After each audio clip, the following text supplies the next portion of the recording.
feel really fortunate to be able to walk you guys through an extraordinary day. And I have to tell you that Ralph has changed my life in many ways, including the fact that I wear purple more often.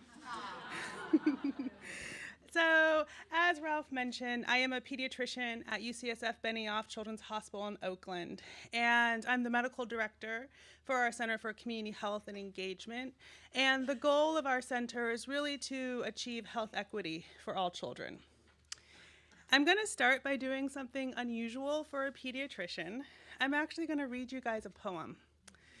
And the poem was first introduced to me by a Harvard professor named David Williams, who wrote a seminal paper called Miles to Go Before We Sleep, Racial Inequities in Health.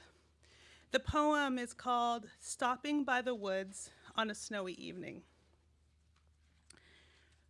Whose woods these are, I think I know. His house is in the village, though. He will not see me stopping here to watch his woods fill up with snow.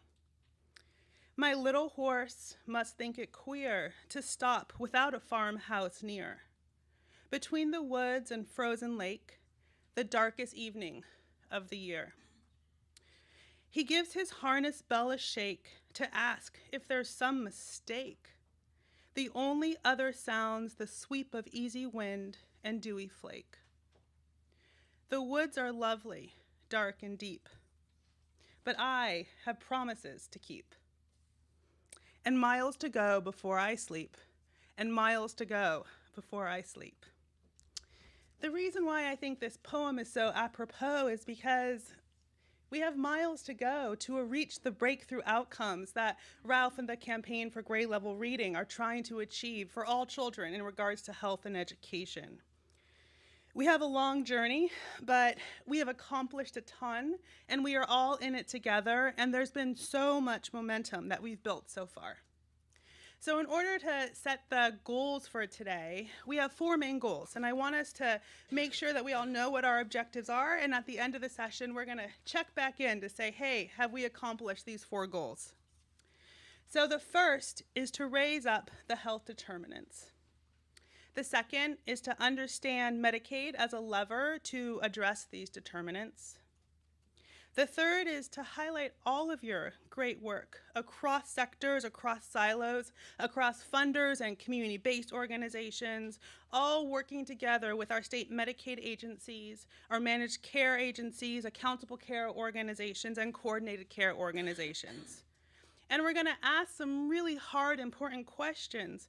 How are they doing it? How did they get it right? Where did they fail and iterate, and where did they try again? And who are they partnering with? What are their lessons learned?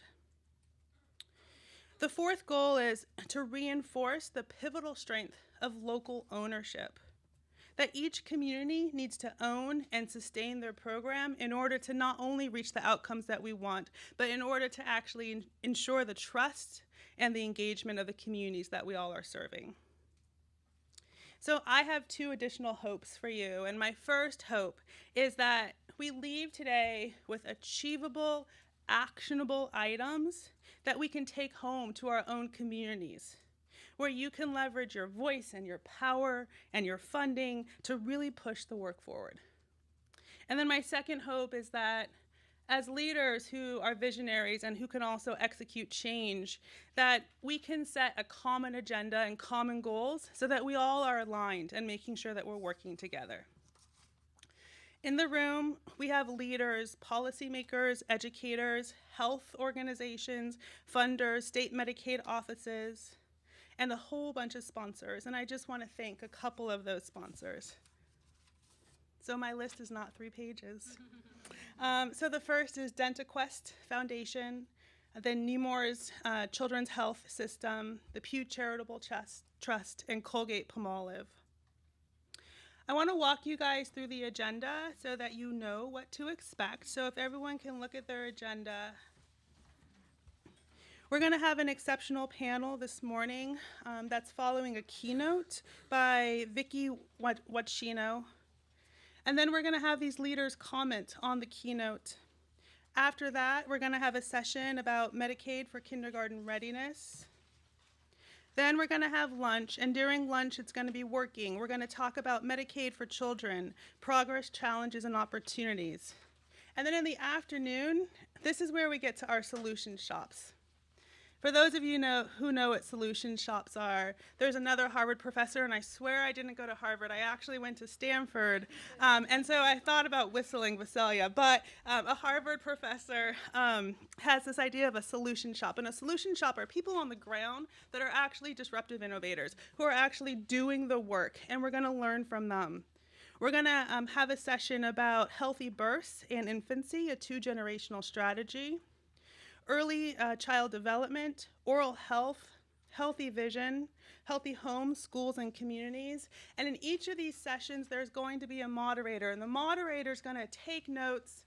And after the sessions, we're all going to come back together, and then those moderators are going to come up here and talk about what was discussed so that we can share lessons across the room. This space is so beautiful, and there was a ton of interest in this conference, and so there was more interest than could be accommodated by this room. And so we are actually live taping this session, and we're going to be able to post the recordings and distribute material. As we go, let's use social media. Tweet, the hashtag is Health4Ed. Post on Facebook, Instagram, Pinterest, whatever it is you use, please use it. And I'm ready to start walking these miles with you guys. And so I would like to introduce our keynote speaker. So if I could actually please call Vicki Wacchino up. So Vicki is the CMS Deputy Director and Director for the Center for Medicaid and CHIP Services. She oversees quality, affordable health care for the 72 million people on Medicaid and CHIP services. And she works closely with the states in implementing their Medicaid and CHIP programs.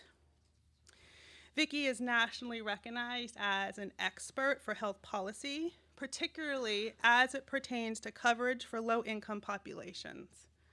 And very early on in her career, she served as in the White House Office of Management and Budget.